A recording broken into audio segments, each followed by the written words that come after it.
نحمده ونصلي على رسوله الكريم اما بعد فاعوذ بالله من الشيطان الرجيم بسم الله الرحمن الرحيم رب اشرح لي صدري ويسر لي امري واحلل عقدة من لساني يفقهوا قولي اللهم فقهنا في الدين اللهم انا نسألك علما نافعا وعملا متقبلا ورزقا طيبا۔ افسردہ نہ ہو کیونکہ یہ بدنصیبی کا راستہ ہے۔ افسردگی بعض دفعہ بغیر کسی عینی ریزن کی بھی ہوتی ہے۔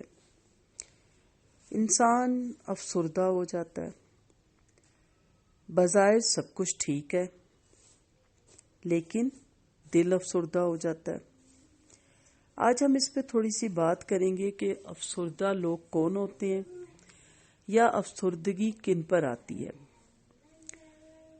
میرا جیسے کہ بہت سے لوگوں کے ساتھ معاملہ رہتا ہے، خواتین کے ساتھ، تو میری ایک دوست نے کہا کہ میرے ہسبینڈ افسردہ ہی رہتے ہیں اور کوئی افسردگی کی ریزن نہ ملے تو یہ چیز بھی ان کو افسردہ کرتی ہے اور وہ ڈھونڈتے ہیں کوئی ریزن افسردہ ہونے کا۔ اور اس نے بتایا کہ جب ہم نے ڈاکٹر سے کاؤنسلنگ کروائی تو پتہ چلا یہ بھی ایک بیماری ہوتی ہے، اور اس میں بھی بعض لوگ آپ کے لیے لذت محسوس کرتے ہیں، اپنی شخصیت ویسی بنا لیتے ہیں کہ وہ اپنے آپ کو مصروف رکھتے ہیں افسردہ رہ کے۔ آپ ہنس رہے ہوں گے میری ان باتوں سے۔ ان کی اپنا ہی ایک دماغ ہوتا ہے، اپنے دماغ میں اپنے ہی لوگوں کے بارے میں بدگمانیاں ہوتی ہیں اور اپنے بارے میں رائے، اور خود ہی کو بری الذمہ قرار دیتے ہیں ہر چیز سے، اور خود کو بہترین اور اپنی تعریفیں خود ہی کرتے ہیں، اور اس کے باوجود افسردہ رہتے ہیں۔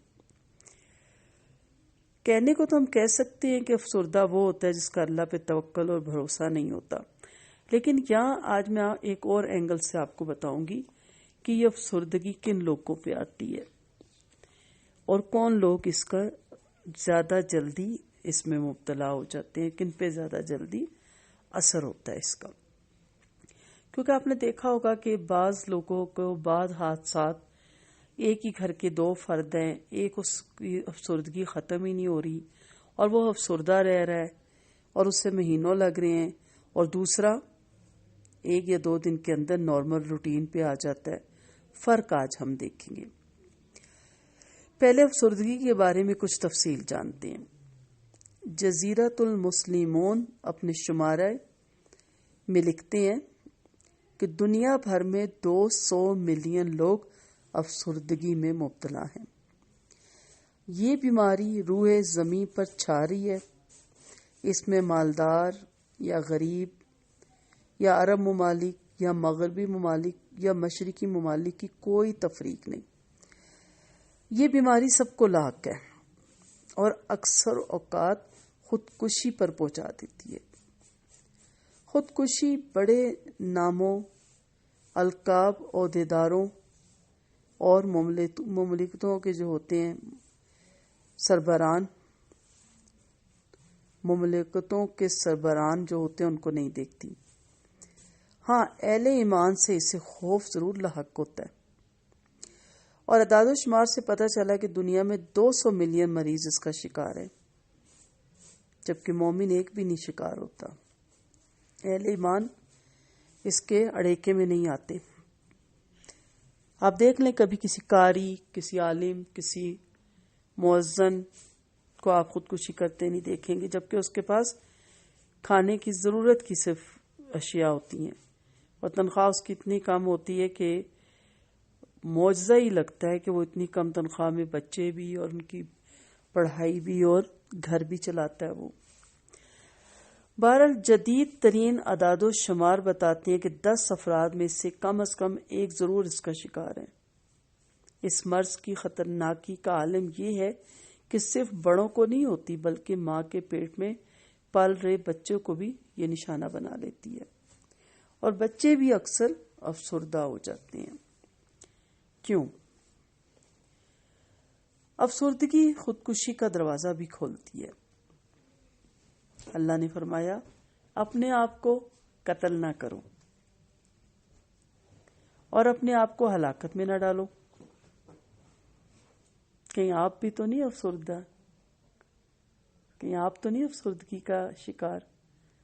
اس میں سے نکلنا ہے آج ہم نے بار.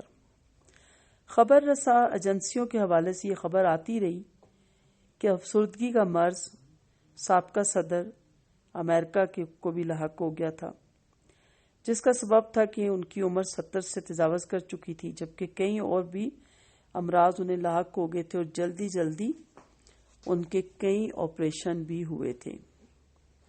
اگرچہ تم مضبوط برجوں ہی میں کیوں نہ ہو، یہ قرآن کی آیت ہے نا. ان کے علاوہ اور بھی کئی مشہور لوگ ہیں، خاص طور پہ جو آرٹ سے جڑے ہوئے، انہیں یہ بیماری لاحق ہو جایا کرتی ہے. شاعر صلاح جائین کی موت کا بنیادی سبب اکتاہٹ اور افسردگی ہی بتایا جاتا ہے. یہ بھی کہا جاتا ہے کہ ناپولین جو تھے جلا وطنی میں افسردگی کا شکار ہو کر مر گئے. ان کی روح نکلتی ہے کفر کی حالت میں. گزشتہ دنوں ایجنسیوں کے حوالے سے ایک خبر بھی دنیا بھر کے اخبارات نے نقل کی اور چرچے کا موضوع بنی رہی کہ ایک جرمن مان نے ایک گھنونے جرم کا ارتکاب کیا کہ اس نے اپنے تینوں بچوں کو مار ڈالا. کیوں؟ پتہ چلا کہ اس کا سبب یہ تھا کہ وہ خود افسردگی کا شکار تھی. اسے اپنے بچوں سے شدید محبت تھی. اسے خوف ہوا کہ ان بچوں کو بھی اس کی افسردگی لاحق ہو جائے گی، اس لیے اس نے فیصلہ کیا کہ ان تینوں کو اس چیز سے بچایا جائے اور قتل کر دیا جائے، تاکہ جس افسردگی کے عذاب میں مبتلا ہوں وہ نہ ہو. اس کے بعد کچھ عرصے بعد اس نے اپنے آپ کو بھی مار ڈالا. باہر کے ممالک میں یہ بیماریاں بہت عام ہیں، ڈپریشن، پریگننسی کا، پھر ڈلیوری کا، پھر بچوں کا، اور پھر پتہ نہیں الا بلا. مذہب سے دوری کا سبب ہے نا یہ ساری چیزیں. بہرحال اس کے بعد اپنے آپ کو بھی اس نے مار ڈالا. عالمی ادارہ برائے صحت کے اعداد و شمار معاملے کی نزاکت بتاتے ہیں، چنانچہ 1973 میں دنیا بھر میں افسردگی کا شکار 3% تھے. 1978 میں یہ تناسب بڑھ کر 5% ہو گیا. ایک تحقیق یہ بھی بتاتی ہے کہ ہر 4 امریکیوں میں سے ایک شخص افسردگی کا شکار ہے، جبکہ 1981 کو شکاگو میں جو منعقد ہوئی نفسیاتی اضطراب سیمینار، وہاں کے صدر نے اعلان کیا کہ دنیا میں 100 ملین لوگ افسردگی کا شکار ہیں، جن میں زیادہ تر ترقی یافتہ ممالک سے تعلق رکھتے ہیں. اور جیسے کہ پہلے بھی میں نے بتایا ایک اور رپورٹ میں کیا ہے 200 ملین. وجہ کیا ہے؟ وجہ یہ ہے کہ ان کے پاس کرنے کے لیے پوزیٹو کام نہیں ہے.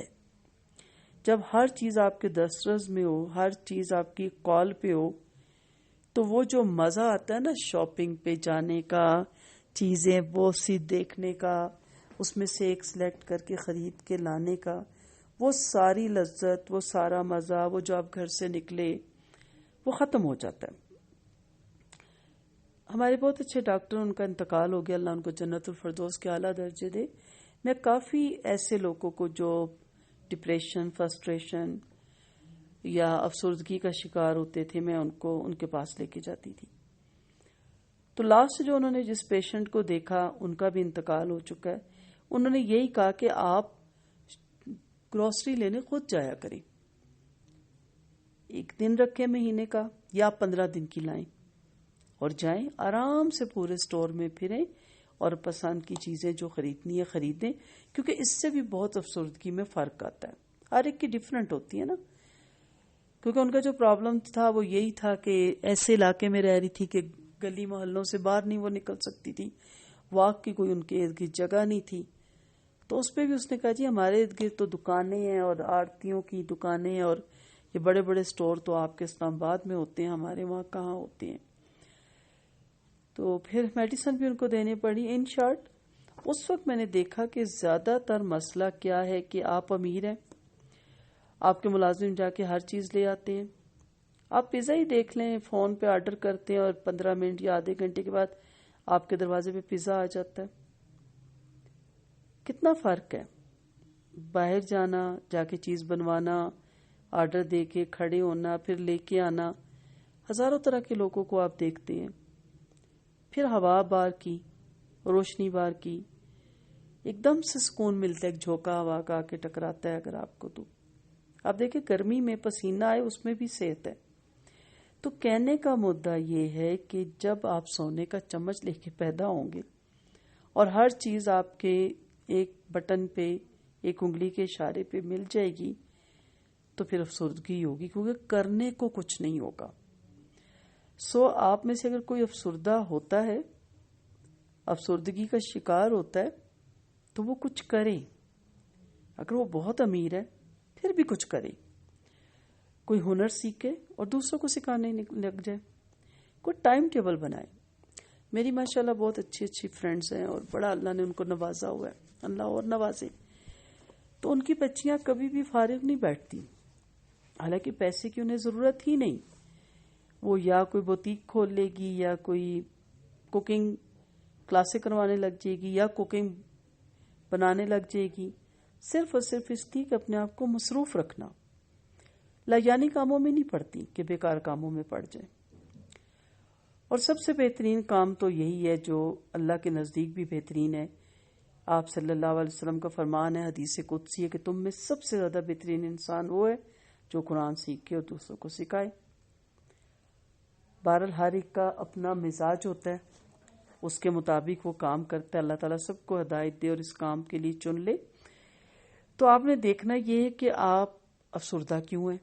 اچھا, یہ بھی کہا جاتا ہے آپ افسردہ ہیں, نہائیں, خوبصورت سے کپڑے پہنیں, میک اپ کریں, ہلکا ہلکا جولری پہنیں, اچھی سی چائے کا کپ بنائیں اور کسی خوبصورت سی جگہ پہ بیٹھ کے اچھے طریقے سے اس کو پئیں اور اس کو محسوس کریں, اس کپ کی, اس کی لذت کو محسوس کریں.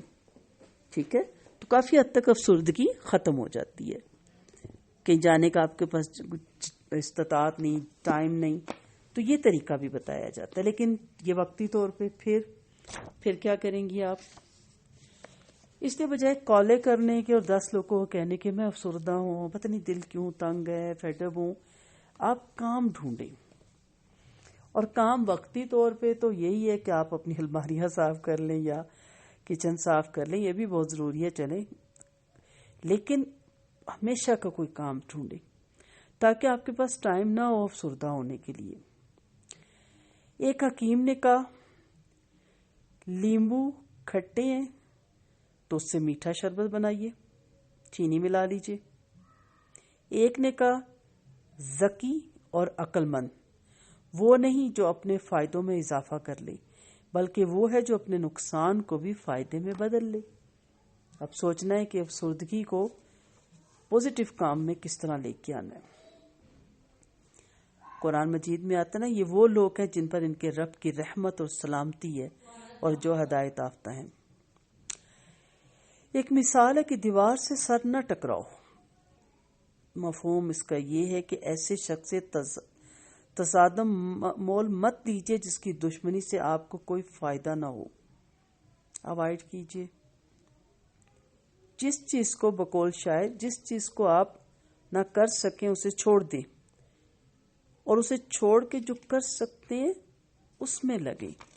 ہم وہ کرنا چاہتے ہیں جو ہم کر نہیں سکتے. مثلاً گندگی دیکھتے ہیں ہم, پورا ملک گندا ہے اور بہت گندا ہے. جراثیم پہ ہیپیٹائٹس سی پھیل رہا ہے, ڈینگی وائرس آ رہا ہے.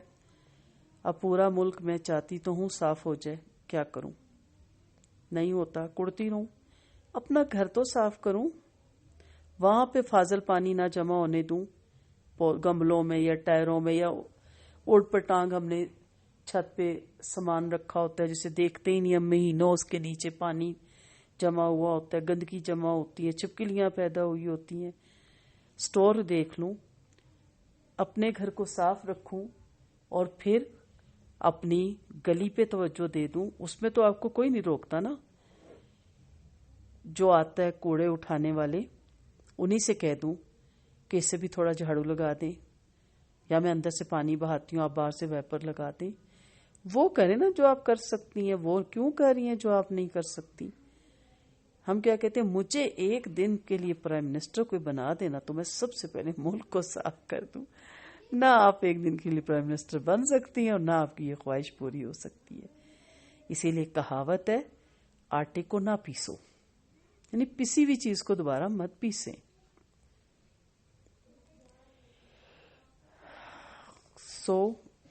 قرآن مجید میں اللہ فرماتا ہے، اس نے تمہیں غم پہ غم پہنچایا تاکہ تم فوت شدہ پر اداس نہ ہو، اور جو تکلیف تمہیں پہنچی ہے اس پہ افسردہ نہ ہو. مفہوم کیا ہے؟ جنگ احد کے وقت یہ اترا نا، جب جیتی ہوئی بازی مسلمان ہار گئے. اب کیا کرتے؟ افسردگی، دکھ، پشیمانی، کیوں درہ خالی چھوڑا، نہ نیچے اترتے، بہت سی پچھتاوے. کیا کہا؟ بس سب ہو گیا نا، اس سے سبق سیکھو، آگے بڑھو. مفہوم یہی ہے نا کہ جو معاملات پیش آ چکے اور گزر گئے اب ان کو نہ دہرایا جائے. ہاں آئندہ کے لیے کیئرفل ہو جائے، کیونکہ اس قلق، اضطراب اور بے چینی سے سوائے وقت کے ضیاع کے کچھ نہیں ہوتا. انگریزی کہاوت ہے، آرے کو مت چیرو. آرا تو چیرنے کے لیے ہوتا ہے نا، اب آرے کو مت چیرو، یعنی جو لکڑی چیری جا چکی ہے اب دوبارہ مت چیرو اسے. یہ اس وقت کہا جاتا ہے جب آدمی معمولی باتوں میں دماغ کھپاتا ہے، تفکرات کو پالتا رہتا ہے، ماضی کو کریدتا رہتا ہے. جیسے کہ ایک جنگ کے موقع پہ قرآن میں آیتیں ہوتی، وہ جنہوں نے گھر بیٹھے رہ کر اپنے بھائیوں کے بارے میں کہا، اگر انہوں نے ہمارا کام آنا ہوتا تو یوں قتل نہ ہوتے. کہیے تم اپنے آپ سے موت کو ٹال کر دکھاؤ اگر سچے ہو. تو کیا جو گھر سے نہیں نکلتا وہ مرتا نہیں؟ موت تو اپنے وقت پہ آنی ہے. مجھے اچھی طرح یاد ہے میں اپنے والد کا واقعہ، جب میرے والد اچانک ان کی طبیعت خراب ہوئی اور ہاسپٹل ہم لے کے گئے، اور اتفاق ایسا تھا، شاید میں نے پہلے بھی یہ واقعہ سنایا تھا، کہ ایمرجنسی کے باہر میں کھڑی تھی اور باقی ذرا کوئی ادھر دور دراز ہو کے اتفاق تھا، بھائی بھی اپنے ایک دوسرے کے ساتھ ڈسکس کرتے ہوئے ذرا ادھر نکل گئے، اور اندر جو ڈاکٹر تھی وہ ہماری جاننے والی تھی. تو اس نے باہر آ کے مجھے دروازے پہ یہی کہا کہ باجی انکل کے پاس تو کوئی وقت نہیں بچا. میں نے کہا اچھا، خاموشی اختیار کر لی. نہ والدہ کو ہم نے بتایا، نہ بھائیوں کو بتایا، چھوٹے تھے ہم سے، نہ بہنوں کو بتایا. میرے بہنوئی میں ہم ایک دو بندے بس ہمارے نوٹس میں تھا اور ہم ان کی خدمت میں لگ گئے. جو کچھ ہو سکا، جتنا کچھ ہو سکا ہر انسان کرتا ہے. اور اس کے بعد 15-16 دن کے بعد ان کی ڈیتھ ہو گئی. جب میرے بھائی ایمبولینس لے کے تو میں نے ایک ہی بات کی کہ دیکھو، جہاں تک ہمارا حق تھا، ہمارا فرض تھا، ہمارا زور چلتا تھا، ہم نے چلایا اور کوشش کی کہ کوئی کمی کوتاہی نہ رہ جائے، کوئی پچھتاوا نہ رہ جائے، کوئی افسوس نہ رہ جائے. تو انہوں نے کہا بالکل. میں نے کہا کوئی افسوس ہے کہ ہم نے خدمت میں یا علاج میں کوئی کمی کوتاہی کی کہ نہیں؟ میں نے کہا یہاں پہ اب ہمارا کام ختم ہو گیا. تو وہ ایک دم ریلیکس ہو گئے. میں نے کہا اب یہ افسردگی یا یہ کہنا کہ جلدی کیوں چلے گئے، ابھی کوئی عمر نہیں تھی، یہ ساری باتیں آپ کے اندر افسردگی ڈالتی ہیں. یہ کہنا وہ فلاں دیکھنا، فلاں کے والد تو اتنے بوڑھے ہیں، ہمارے اتنی جلدی چلے گئے. تو میرا ایک جملہ ان کے لیے بہت تھا کہ اب ہمارا کام ختم، اب ہم بس ان کو اللہ کے حوالے کریں گے. ہاں ساری زندگی ان کے لیے بخشش کی دعا کریں گے، لیکن افسردگی نہیں لائیں گے. یہ میرے رب کا بس حکم تھا. اور ان کی ڈیتھ کے بعد جب انہیں پتا چلا کہ ان کے پاس دن ہی اتنے تھے تو انہوں نے کہا آپ نے ہمیں کیوں نہیں بتایا. تو میں نے کہا آپ اس امید پہ خدمت کر رہے تھے کہ یہ ٹھیک ہو جائیں گے، شوگر تھوڑی ان کی ہائی ہو گئی ہے، آپ اگر یہ پتا چل جاتا تو آپ سے ہوتی ہی نہ خدمت. تو انہوں نے کہا یہ بھی آپ ٹھیک کہتے ہیں. تو ایک چھوٹا سا واقعہ اپنے گھر کا یاد آ گیا. تو افسردہ کون ہوتا ہے؟ جو پچھتاتا ہے. اور کیا کہاوت ہے، اب پچھتائی کیا ہو جب چڑیاں چگ گئی کھیت. ماں باپ زندہ ہے، خدمت نہیں کرنی، بات نہیں ماننی، مر گئے قبروں پہ جا کے رونا ہے. اور پھر کیا کہنا جن کے زندہ ہے، قدر کر لو ماں باپ کی. بھئی آپ کرتے نا، پھر قبر پہ بیٹھ کے روتے ہیں اونچا اونچا اونچا اونچا. جب وہ زندہ تھے آپ کے پاس ٹائم ہی نہیں ہے ان کے پاس بیٹھنے کا. ماں کے ساتھ بیٹھیں یا ماں سے بات کریں، آپ کی ساری افسردگی دور ہو جاتی ہے. اللہ نے ایسی یہ ذات بنائی ہے. میں ریکارڈنگ کر رہی ہوں، میری بیٹی پاس بیٹھی ہوئی ہنس رہی ہے مجھ پہ، پورا درس سنتی ہے وہ میرے پاس بیٹھ کے الحمدللہ. تو کیا میں کہہ رہی تھی کہ آپ ماں کے پاس بیٹھے نا، پھر قبروں پہ جا کے کیوں بیٹھتے ہیں، آپ پتھروں پہ جا کے کیوں بیٹھتے ہیں؟ پھر تو گھر سے بھی دعا پہنچ جاتی ہے. بہرحال موضوع چینج ہو جائے گا. تو یہ وقت کا ضیاع ہے،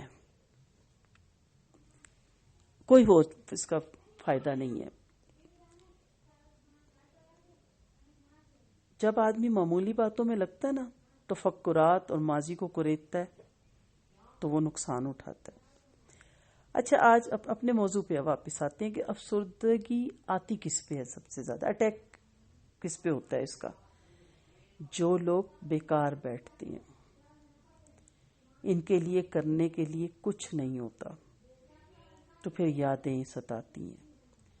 اور جو کام پہ لگے ہوتے ہیں نا، جیسے میں نے کہا نا، ایک گھر میں فوتگی ہوتی ہے، ایک بندہ 6 ماہ تک افسردہ ہے، اور ایک بندہ، جیسے مردوں کو دیکھے انہوں نے تیسرے دن دفتر بھی جانا ہے، دکان بھی کھولنی ہے، کام کاج میں بھی لگنا ہے، اور آئے گئے کو بھی سنبھالنا ہے، اور عورتیں انہوں نے بیٹھ کے صرف ماتم کرنا ہے.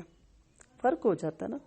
لیکن جو عورتیں جاب والی ہوتی ہیں یا باہر سے آئی ہوتی ہیں، انہیں فوراً واپسی کے ٹکٹ لینے ہوتے ہیں یا فوراً جاب پہ جانا ہوتا ہے، تو ان میں افسردگی کا وہ ریشو نہیں ہوتا.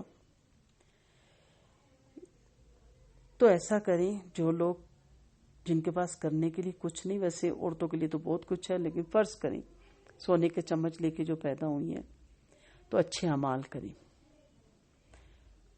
اپنا ٹائم ٹیبل بنائیں. آپ خوش نصیب ہیں، آپ کے پاس وقت ہے، نوکر چاکر ہیں، آپ عبادت میں ٹائم لگائیں، لوگوں کو فائدہ پہنچائیں. مال بہت ہے، اس کا 10% آپ منتھلی غریبوں کو بانٹ دیں، 2.5% تو زکوٰۃ سال کے بعد پھر دے دیجیے گا. لوگوں کے فائدے کے اور کام کریں. آپ کے پاس فرصت ہے، کسی کا کام کر دیں، کسی کے ساتھ ہاسپٹل چلے جائیں، مریضوں کی عیادت کریں، ثواب کمائیں، اپنے اجر و ثواب میں اضافہ کریں، قبروں کی زیارت کریں تاکہ فکر آخرت پیدا ہو. مسجدوں پہ توجہ دیں، اپنے علاقے کی مسجد پہ وقت لگائیں، اچھی سوسائٹی میں شرکت کریں. ہماری کچھ فرینڈز ہیں، انہوں نے جو باغبانی ہوتی ہے اسے جوائن کیا ہوا ہے، وہ وہاں ہر ہفتے جاتی ہیں، پودوں کے بارے میں بہت ویل آف ہے. کرنے کو کچھ نہیں ہے، نوکر چاکر ہیں، ایک بٹن پہ سب کچھ حاضر ہے، لیکن وہ ڈپریشن میں نہیں جاتی، بہت پازیٹیو کام کرتی ہیں، بہت اچھے اعمال کرتی ہیں، بہت لوگوں کو فائدہ دیتی ہیں جتنا ان سے ہو سکتا ہے. اور ہم مل کے ہمارا گروپ کرتا ہے، پوچھتی ہیں بتاؤ اب کیا کرنا ہے، بتانا کہ کچھ ہی جگہ ضرورت پڑی تو. احباب کی مجلسوں میں شرکت کریں، گھر اور لائبریری کو ترتیب دیں. ایک لائبریری بنا لیں، جیسے فارغ ہوں فوراً کتاب اٹھائیں، پڑھنا شروع کر دیں. نفع بخش ورزش کریں. اتفاق ہے، میں یہ جب تیار کر رہی تھی تو موبائل پہ میڈم کا درس آ گیا اسی کے بارے میں، مایوسی اور پریشانی. تو اس میں میڈم نے کہا ورزش کریں، تو مجھے بھی ایک دم خیال آیا کہ واقعی ہم ورزش کرتے ہی نہیں. ورزش کرنے والے کبھی افسردگی کا شکار نہیں ہوتے. فقیروں، بیواؤں اور محتاجوں کو فائدہ پہنچائیں. تاریخ کا مطالعہ کریں تاکہ مصیبت زدوں، محروموں اور آفت کے ماروں کے بارے میں آپ کو پتہ چلے. تاریخ پڑھیے، اس میں عبرتیں ہیں. جو لوگ حالات نہیں جانتے وہ گمراہ ہو گئے. انبیاء کے قصے پڑھیے جن سے آپ کے دل کو ڈھارس ملے گی. یوسف علیہ السلام کا واقعہ پڑھیے، دیکھیے گا سب بند دروازے تھے، اور بند دروازوں کی طرف آپ دوڑتے ہیں، اللہ پہ بھروسہ اور توکل اسے کہتے ہیں۔ امید تھی کہ میرا رب میرے لیے بند دروازے بھی کھول دے گا۔ ساری دنیا مل کے ان کے ساتھ مخالفت کرتی ہے، لیکن اللہ تعالیٰ ان کے ساتھ ہوتا ہے۔ ان قصوں میں عبرتیں ہیں۔ انہیں گزشتہ قوموں کے قصے سنائیے تاکہ یہ سوچیں۔ حضرت عمر رضی اللہ عنہ نے فرمایا، میں اس حال میں صبح کرتا ہوں کہ تقدیر کے فیصلوں سے تمتع کے سوا اور کوئی چاہت نہیں، یعنی فائدے اٹھانے کے سوا اور کوئی چاہت نہیں۔ مجھے موت جہاں چاہے پھینک دے، میں تو شجاعت میں ہی پلا بڑا ہوں۔ سو موت کی پھر فکر نہیں ہوتی۔ مطلب یہ کہ وہ قضاء اور قدر کے سامنے سر تسلیم خم کرتے تھے، چاہے ان کے حق میں ہو یا ان کے حق میں نہ ہو۔ ایک اور بھی قول ہے، مجھے پرواہ نہیں انہی سے ہے کہ کسی سواری پہ بیٹھوں گا، فقر ملے گا تو صبر کروں گا، مالداری ہوگی تو شکر کروں گا۔ ابو ذیب الحزلی کے 8 لڑکے طاعون سے ایک ہی سال میں مر گئے۔ اس سے کیا کہنے کی امید کی جا سکتی تھی؟ اس نے ایمان کا ثبوت دیا اور تسلیم اور رضا سے کام لیا اور کہا، حاسدوں کے سامنے میں استقامت کا مظاہرہ کرتا ہوں تاکہ انہیں پتہ چلے کہ گردش زمانے سے میں اکھڑ نہیں جاتا۔ جب موت نے اپنے پنجے گاڑ دیے تو میں نے پایا کہ کسی تویز نے فائدہ نہیں دیا۔ 8 بچے کہنے کو ہم نے ایک دم کہہ دیا۔ سوچیں، ایک بچے کی دکھ تکلیف نہیں برداشت ہوتی، موت تو بہت بڑا غم ہے۔ سو جو بھی مصیبت آتی ہے قرآن میں اللہ کا ارشاد ہے وہ اللہ کی طرف سے ہوتی ہے۔ ابن عباس رضی اللہ عنہ کی بینائی چلی گئی، انہوں نے اپنے آپ کو تسلی دینے کے لیے کہا، اگر اللہ نے میری آنکھوں کی روشنی لے لی تو میرے دل اور روح میں تو نور ہے، میرا دل نور سے مالا مال ہے، میری عقل میں کجی نہیں، میرے منہ میں تلوار کی طرح چلتی زبان ہے۔ اللہ کی بہت سی نعمتیں، ان میں سے ایک نعمت انہوں نے کھوئی تو دوسری نعمتوں کو یاد کر کے تسلی حاصل کی۔ عروہ بن زبیر کا پاؤں کٹ گیا، ان کا بیٹا احد کے میدان میں کام آیا تو فرمایا، اے اللہ ساری ہم تیرے لیے، اگر تو نے لے لیا تو تو نے دیا تھا، تو نے آزمایا تو تو نے عافیت دی تھی، تو نے 4 عزا دیے، 1 عضو لیا، اور 4 بیٹے دیے، 1 بیٹا لے لیا۔ ان کے صبر کے بدلے انہیں جنت اور ریشم ملے گا، تمہارے صبر کی وجہ سے تم پہ سلام ہو، قرآن میں اللہ فرماتا ہے۔ سو بہت سے ایسے واقعات ہیں جس میں آپ دیکھیں گے کہ وہ تو نہیں افسردہ ہوئے، آپ اس لیے افسردہ ہیں کہ آرام سے گھر میں بیٹھے ہوئے۔ امام شافعی کا قول ہے رحمت اللہ علیہ، فرمایا، گردش زمانہ کو اپنا کام کرنے دو، جو تقدیر ہو اس پہ راضی رہو۔ جب کسی قوم کے بارے میں کوئی فیصلہ ہو جاتا ہے تو نہ زمین اسے پناہ دے سکتی ہے نہ آسمان۔ اسی طرح ایک شعر کا مفہوم ہے ایک شاعر کے کہ کتنے ہی ناپسندیدہ حالات تمہیں گھیر لیتے ہیں جن کو تم پسند نہیں کرتے، حالانکہ اللہ نے ان میں خیر رکھا ہوتا ہے۔ اور کتنی مرتبہ ہم موت سے ڈرتے ہیں لیکن موت نہیں آتی، کتنی بار ہم دیکھتے ہیں بس اب خاتمہ ہوا چاہتا ہے لیکن خاتمہ نہیں ہوتا، کتنی بار ہمارے راستے بند اور رسیاں کٹ جاتی ہیں، آفاق تاریک ہو جاتے ہیں، تو کیا دیکھتے ہیں کہ فتح اور نصرت اور خبر اور بشارت آ جاتی ہے۔ کتنی ہی بار ہمارے سامنے ہماری دنیا تاریک ہوگی، ہمارے نفس اور دنیا اپنی وسعتوں کے باوجود ہم پہ تنگ ہوگی، تو کیا دیکھتے ہیں کہ خیر کثیر، آسانی اور تائید حاصل ہوتی ہے۔ سو جو جانتا ہے کہ اللہ اس کے معاملے میں غالب ہے وہ کسی دوسرے سے نہیں ڈر سکتا۔ جو یہ جان لے کہ ہر ایک اللہ سے کم تر ہے تو کون کسی سے ڈر سکتا ہے؟ جو اللہ سے ڈرتا ہے وہ اس کے غیر سے کیوں ڈرے گا؟ اللہ تعالیٰ کا ارشاد ہے، تم ان سے مت ڈرو اور مجھ سے ڈرو۔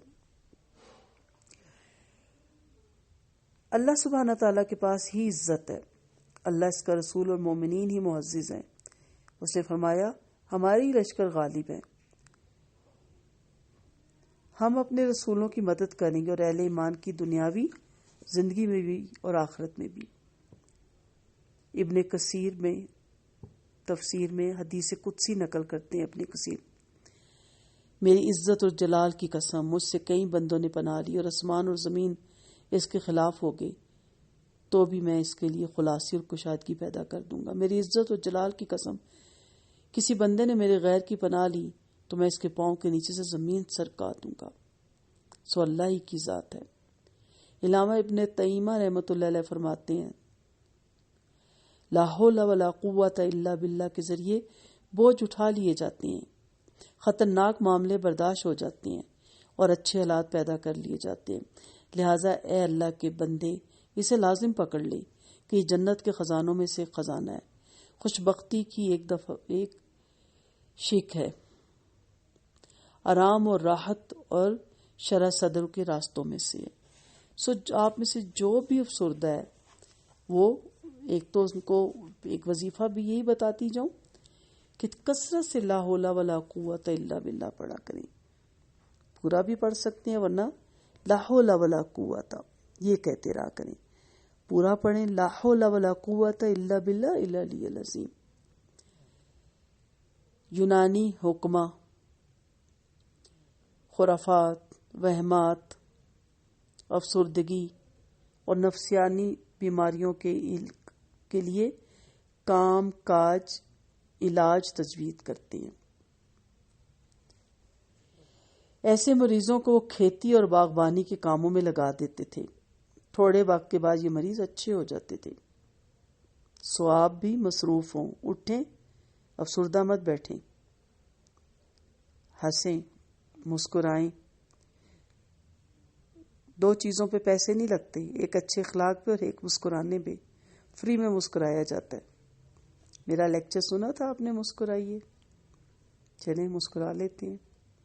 لیکن اٹھیے، افسردگی کا بہترین علاج کام ہے۔ زمین کے اوپر چلو پھرو، کہہ دو کہ کام کروں۔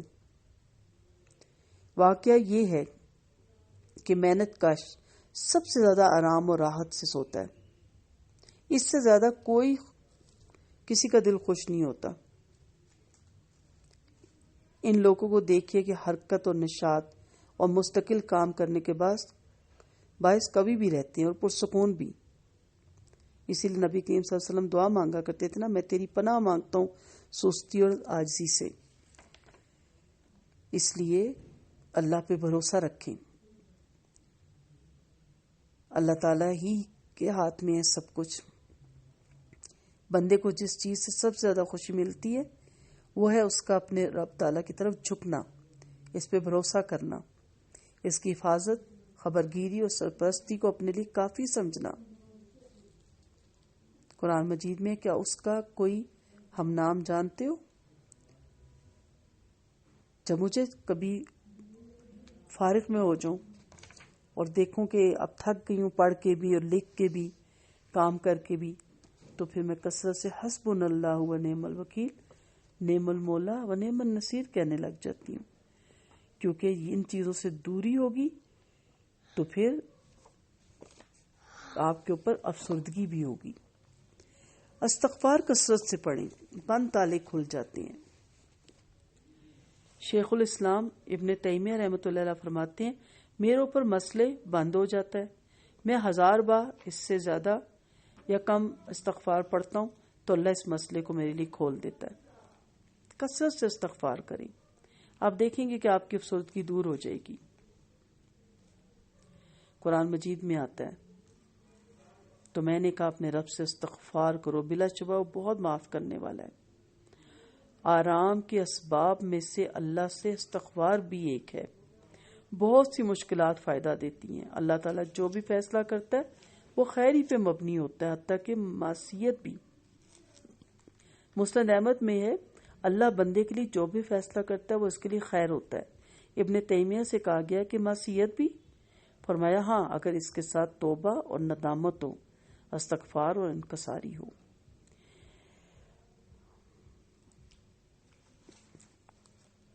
اگر یہ لوگ سب اپنے حق میں ظلم کر رہے تھے، آپ کے پاس آ جاتے اور اللہ سے استغفار کرتے اور رسول بھی ان کے لیے دعا کرتا، تو یہ اللہ کو توبہ کرنے والا مہربان پاتے۔ چوتھے پارے میں یہ آیتیں آپ کی گزریں گی۔ ابو تمام نے خوشی اور پریشانی کے دنوں کے بارے میں کہا، کچھ دن خوشی کے اور مسرت کے گزرے، لیکن وہ سب سے مختصر تھے۔ پھر ان کے بعد پریشانیاں آئیں جو اتنی دراز لگتی تھی جیسے ایک دن سال بھر کا ہو۔ پھر یہ اور وہ سب دن گزر گئے، گویا کہ خواب تھا، جو کچھ کے دیکھا، جو سنا افسانہ تھا۔ سو یہ دن گزرے، وہ دن گزرے تو یہ بھی گزر جائیں گے، اس لیے پریشان نہیں ہونا۔ سو کوشش کریں کہ اپنی زندگی کو افسردگی سے دور رکھیں اور اپنے آپ کو مصروف کریں، اٹھیں، کوئی کام ڈھونڈیں، لا حول ولا قوت کی تسبیح کثرت سے کریں، حسبنا اللہ و نعم الوکیل، نعم المولا و نعم النصیر پڑھیں، استغفر اللہ لا الہ الا هو الحی القیوم واتوب الیہ، اور پھر آپ دیکھیں کہ آپ کے اندر کتنی صلاحیت ہیں جو باہر نکلیں گی اور پھر وہ لوگوں کے فائدے کے لیے ہوں گی۔ دعاؤں میں یاد رکھیے گا، دعاؤں کی طالب رخسانہ اعجاز۔ سبحانک اللہم و بحمدک، نشہد ان لا الہ الا انت، نستغفرک و نتوب الیک۔ السلام علیکم ورحمۃ اللہ وبرکاتہ۔